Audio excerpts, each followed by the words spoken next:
It went down like this. How could you do this to me?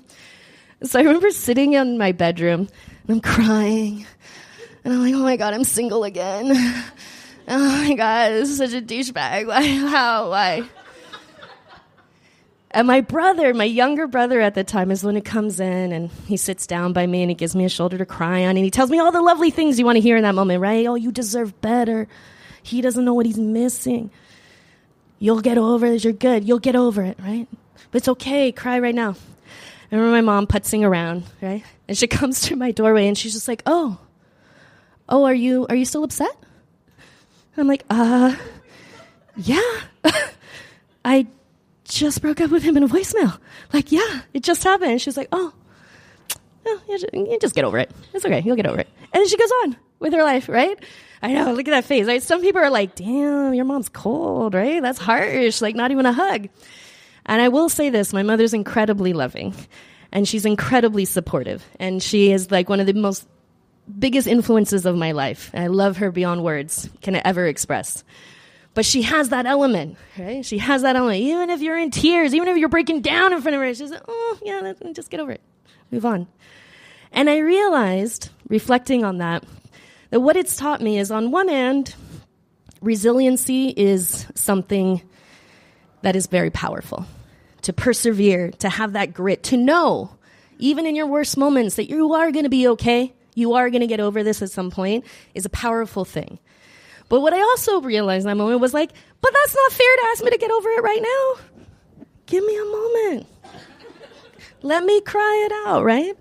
And so there's also that balance. And I'm continuing to learn through people that are more sensitive than me in my life how much someone might need. How much time, how much support. And so the moral of my story with all of this is that I am grateful. I am grateful to have been raised with someone who taught me at a very young age the power of what getting over it can do for us. But at the same time, I love that I can throw it back at her and be like, all right, I'll get over it, but maybe not right now. Thank you. Thank you. Guys, keep it going for Natalia. Woo! First time storytellers, bringing it. I appreciate that. I feel like, tough parents. I feel like tough parents raise tough, but like not in a good way sometimes, tough kids. There's some things you just have to learn the hard way. So before we get to the last half of our Storytellers tonight, I've got a couple announcements to make. Themes for December and January aren't up yet. My bad. They'll be up tonight. And the theme for next week is drive-through. That should be a fun one. So drive-through stories, drive-by. I don't know. Whatever you guys got, we'll talk about it. It's horrible. Trigger warning. Gosh. And we're on social media, so Facebook, Instagram, Twitter. If you're on those things, check us out. We are very active on all of those. And then some exciting news coming up. There's a couple things we want to just announce that are exciting. We are going to have a chatter blog. What? Chatter blog.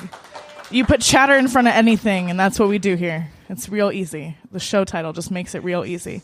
But we're doing a couple just like kind of general posts at first, then we'll have some interviews with some of our regular storytellers, and there's some other exciting things, different events around town, guest blog posts, things like that. So check out the blog. It'll be on our website. We'll share that on social media as well. Our website is listed here. For those listening at home, it's chatterboxazstorytelling.com. I feel like I have to use like my radio personality. Hey guys, it's Jessie. Jazzy late night Jessie. Horrible. All right, guys. So, like I said, next week is drive-through. We'll shout out a couple more themes, and there's one more announcement I'll make. But I'm going to bring up our next storyteller. He told for the first time last week. Put your hands together for Adrian.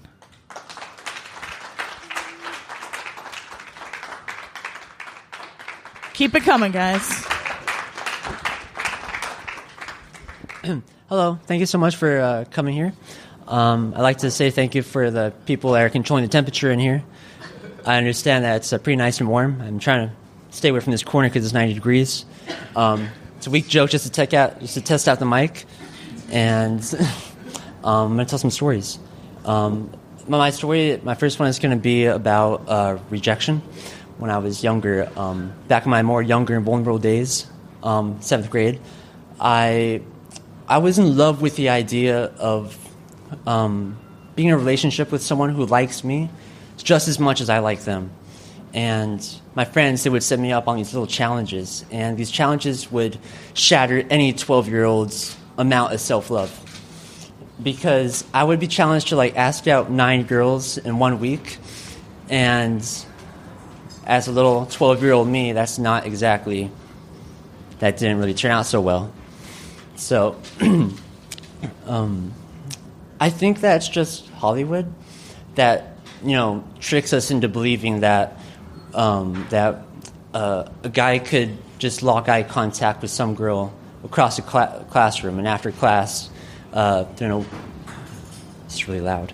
I'm sorry. But yeah, a guy can lock eye contact with a girl across a classroom, and after that class, a guy could walk up to that girl and be like, hey, those are a lot of notes. Are you planning on killing the professor?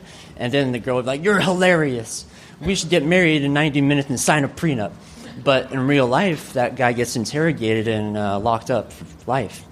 But I would go around and ask out girls when I was like 12 years old, and I'd be rejected over and over again. And I would ask these girls out, and I would get a confused look and then a no thank you, which isn't that great.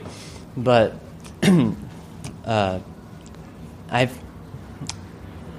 I've really always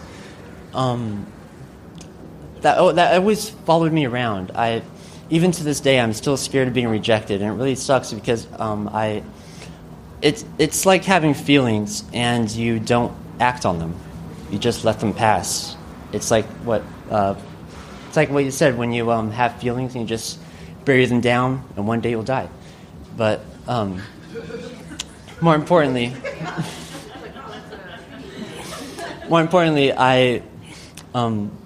this happened last year too.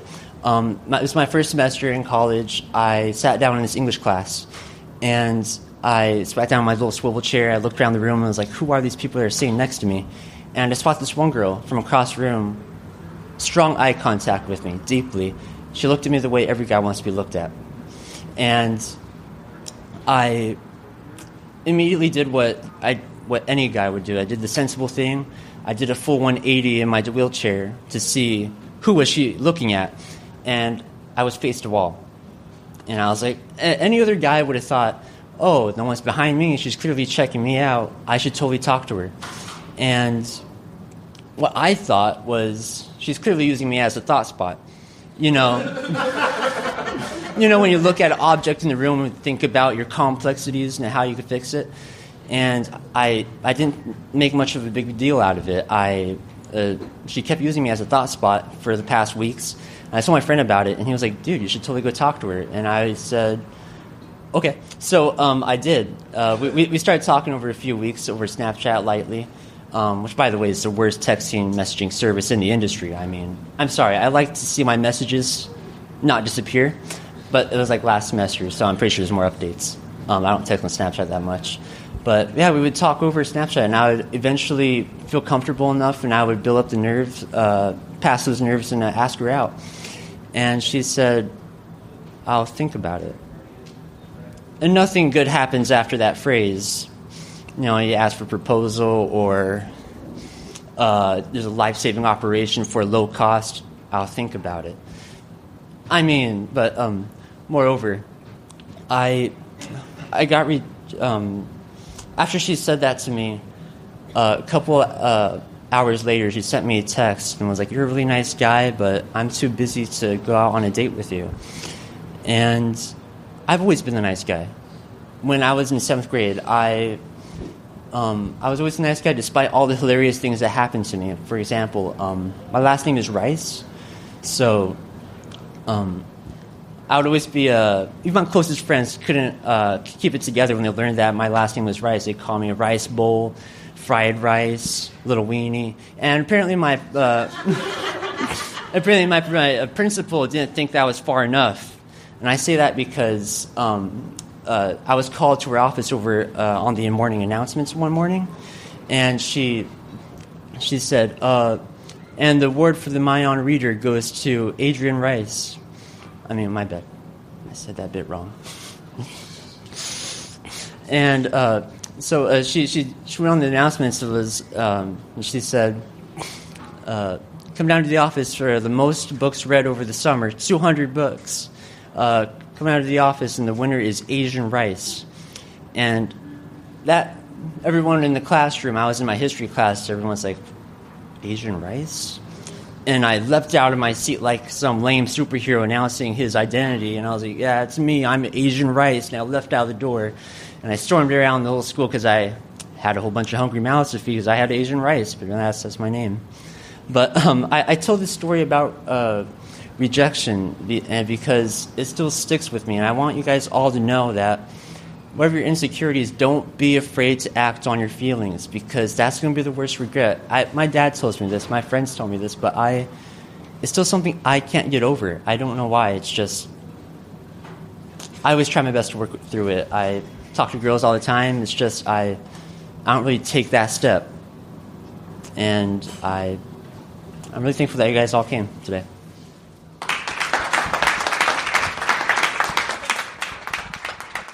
Guys, keep it going for Adrian. Yeah. You guys clapping together, clapping in unison. I appreciate that.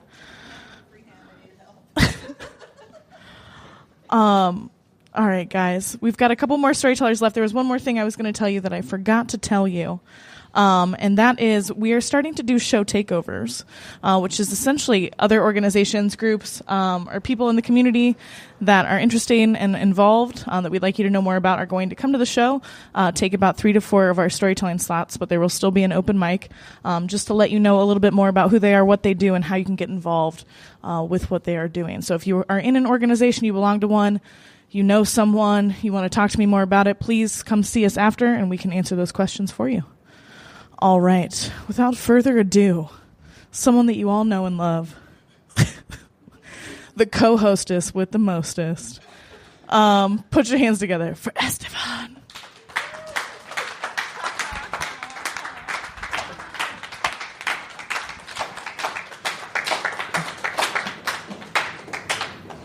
Yes. Oh. Co-hostess with the second mostest, I think, is how that goes. Feed into that. So I didn't have a story prepared, and listening to all of you guys, I was like, you know what? I haven't told a breakup story yet, and I think I'm going to tell my absolute favorite, which the whole relationship was a mess. We dated for like a total of a month. There was a lot of build-up to it. We had been flirting, and we'd met like 6 months before that. And then for like a while, it was like, will they, won't they? And then I was in my early 20s. I had finally moved out of my parents' house and into an apartment with one of my best friends at the time. And me and this girl started dating. And it was rocky at best from the beginning, simply because our personalities were just so vastly different. If you have been through a lot of just heavy shit in your life and you're dating somebody who can't really identify with that or hasn't been through much, or what I call it is the oh shit moment, where you realize that, oh, I'm not the most important thing in the world. There are other people too. I finally get other people's feelings, finally clued in to how the world works. And that's, again, nothing to say anything bad about her. It's just we had a lot of varying levels of what we deemed was as important, and like our priorities were vastly different. So we date for a month, and right off the bat, she hated my roommate. My roommate hated her right back, and I tried to keep out of it as much as possible because it was completely between them. And all I asked them to do was, hey, be respectful. Don't call each other names. Don't be assholes to one another. If you guys don't like each other, that's fine. Just be respectful. Come on. And I thought this would work, but it did not. And so they decided to go next level passive-aggressive about everything. And so she would come over, and one day she decided, you know what, I'm going to be the bigger person. I'm going to bring beer. And so she offered one to Devin, and Devin goes, no, thank you. And then she goes, okay. And she goes and she puts it in the fridge. And Devin looks at me and